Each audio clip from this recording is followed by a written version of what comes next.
It was meant to be a quiet weekend in the woods. 5 friends, 1 tent. They set out on a Friday, laughing, carrying too much food, certain they'd be back by Monday. But by the time the rain stopped, there were only 4. No one asks them what happened, and they don't offer to tell, except for one who couldn't keep it to themselves. This is what they told me.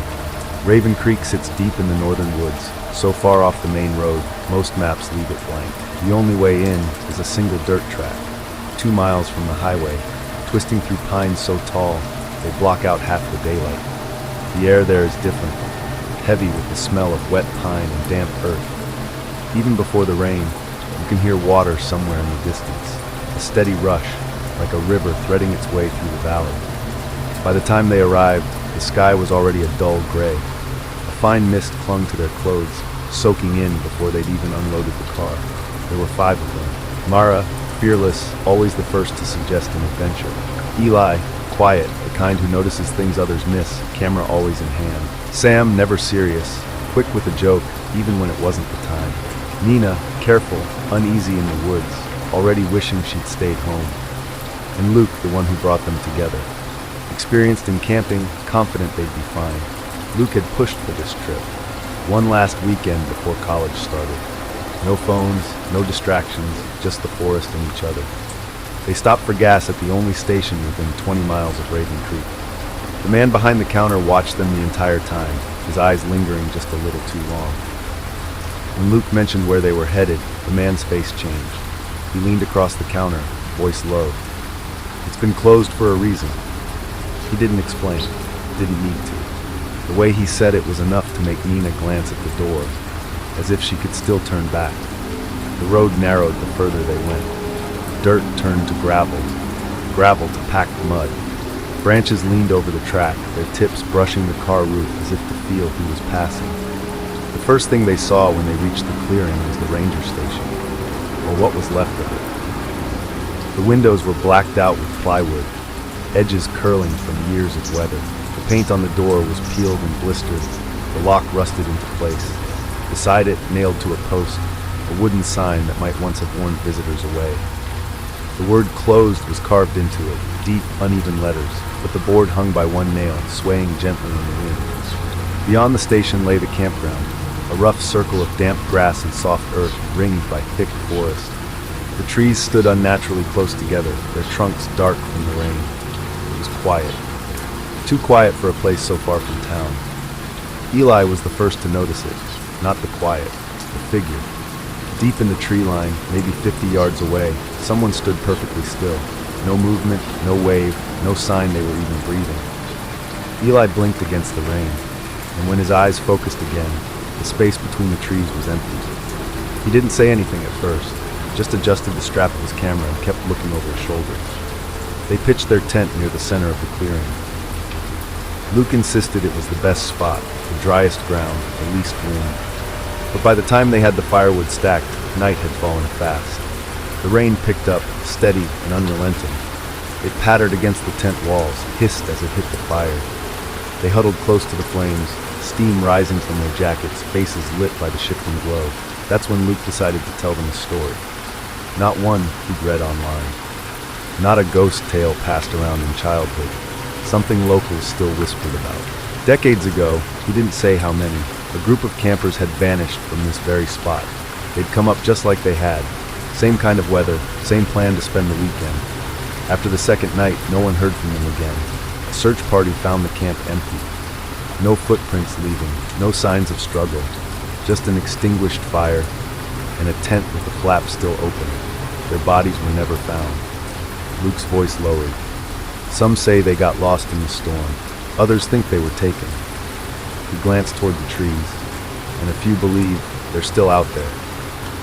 Tell me, do you think this was just a story, or something more? The fire burned low.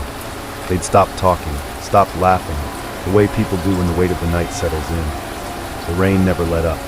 It drummed against the tent fabric in an endless rhythm, each drop soaking in until the walls felt heavy. Every now and then, a gust of wind pushed through the clearing, south, carrying the sharp scent of wet pine and something else, something faint, almost metallic. They lay in their sleeping bags, listening. At first, it was only the rain, Then something different, a twig snapping, then another, slow, measured, too deliberate to be falling branches. Nina's eyes opened in the dark. She held her breath, straining to hear. Footsteps, light but definite, circling the tent. One slow step after another, moving around them in perfect arc. She whispered Luke's name, barely more than a breath. But when she looked across the dim outline of the tent, everyone else seemed still, asleep. The sound stopped, and for a moment she thought maybe she'd imagined it, until something brushed against the fabric. Not hard, just enough to make it ripple inward. She stayed awake until her eyes ached, but the footsteps didn't return. Sometime later, she didn't know how long, Mara woke up shivering. Her sleeping bag felt lighter. Her backpack was gone. She unzipped the tent flap, peered into the rain, nothing but the dark and the faint orange glow of the dying fire. They searched briefly in the morning, finding it at the far edge of the clearing. The straps were dry, too dry for something that had supposedly sat out in the rain all night. It wasn't torn, scratched, or open. It had just been moved. Luke forced a smile. Animals. In the woods, you hear things. They take things. It's nothing. But Eli wasn't convinced. He'd wandered toward the tree line while the others argued, his camera hanging from his neck. That's when he saw them. Prints. In the mud, just beyond the clearing. Small enough to be human. Wide enough to be wrong. And barefoot. They didn't lead toward the trail. They led deeper into the trees. By morning, the rain had eased. The forest exhaled a thick blanket of fog that clung to the ground and wound between the trees, turning every shape into a shadow. The clearing felt smaller now, the trees pressing in. They decided to explore, to stretch their legs, to shake off the unease of the night before. Luke led the way, pointing out landmarks like he'd been here before. The ground was soft beneath their boots, water pooling in shallow prints that refused to hold their shape for long. That's when Eli noticed the gap. A narrow path cutting away from the main trail. It wasn't marked, no signs of recent use. Just a dark strip of earth between walls of damp brush. He pulled out his phone to check the offline map, but the path wasn't there. Not even a faint outline. Luke hesitated. Mara was already pushing ahead. The trail wound deeper than they expected, turning in on itself until the light seemed to fade. It was silent here. No birds, no wind. Just the sound of their own boots breaking through the soft mud. And then they saw it. A cabin. It leaned slightly to one side, the roof sagging under years of weather. The windows were nothing but jagged mouths of broken glass. The door hung open just enough to move with the faintest breeze, tapping softly against the frame. They stepped inside. The air was stale, damp, carrying the faint smell of rot. In the corner, rusted camping gear lay in heap. A pot, a lantern, an empty canteen with a hole punched through the side.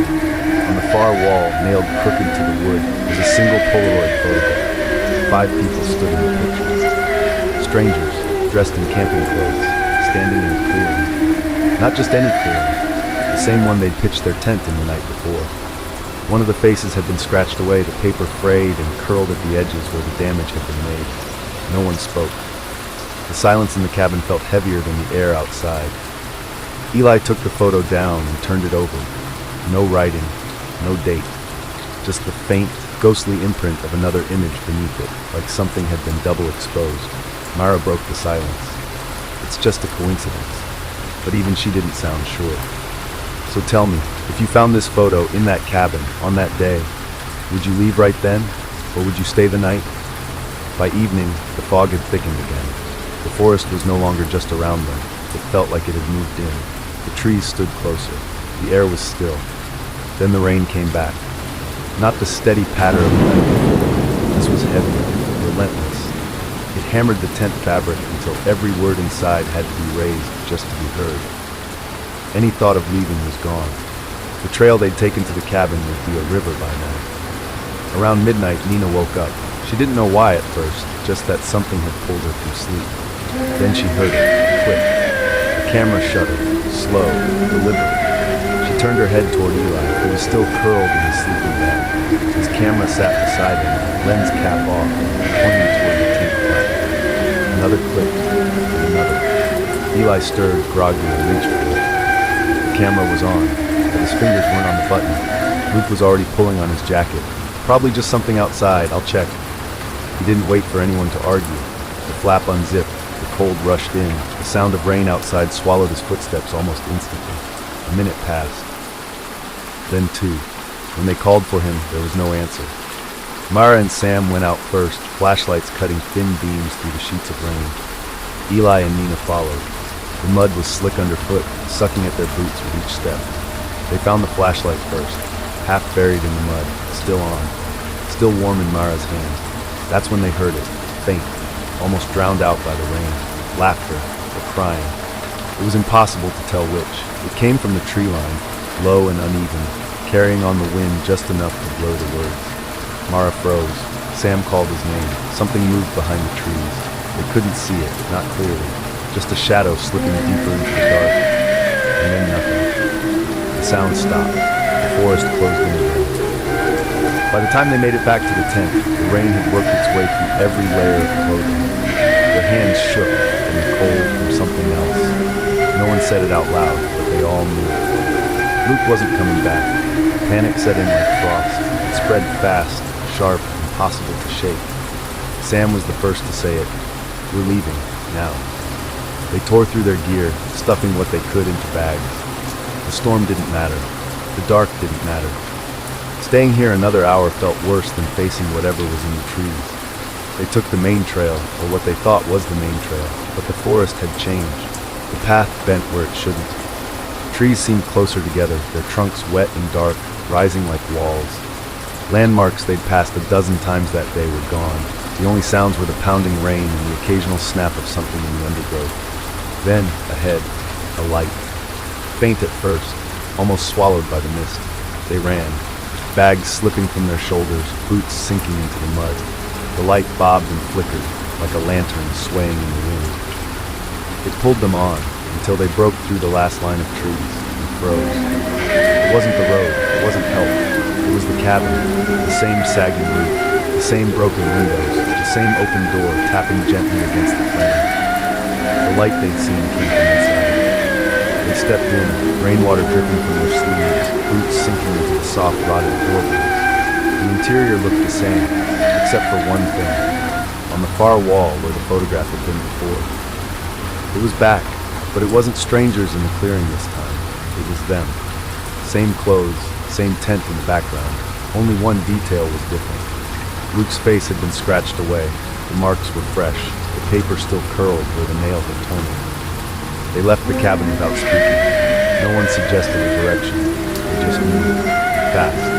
The forest still pressed in from every side, but somehow, without knowing how, they found themselves on a wider trail. Then, through the thinning fog, the outline of a road. Dawn had begun to bleed into the sky, the rain finally easing to a cold drizzle. They stepped out of the tree line and onto the mud-packed dirt road like people surfacing from underwater. Minutes later, the hum of an engine. A ranger truck slowed to a stop beside them. The driver's door opened, boots splashing into shallow puddles. The ranger took one look at their faces, at the mud-soaked clothes, and radioed for backup. At the station, they told everything, or tried to. The words didn't sound real when spoken out loud. The cabin, the photo, Luke's face scratched away, the laughter or crying in the trees. The police organized a search. For 3 days, they combed Raven Creek. They found the clearing, they found the tent, they found the trail to the cabin. But the cabin was empty. No photo on the wall, no trace of Luke. The report listed him as missing, unresolved. Weeks passed. The group tried to return to their lives. Mara was the one who kept looking over her shoulder. She said it was a habit she couldn't break. Then one morning she found an envelope in her mailbox. No return address, no postmark. Inside was a single Polaroid. It was the 5 of them. Standing in the clearing, Luke was there, smiling. The photo looked new, too new, like it had been taken yesterday. It's been 3 years. They never saw Luke again. But sometimes, when the rain comes down hard and the nights stretch longer than they should, Mara swears she hears footsteps outside her window, slow, measured, moving in a perfect circle. She never looks, and she never opens the door. What do you think happened to Luke?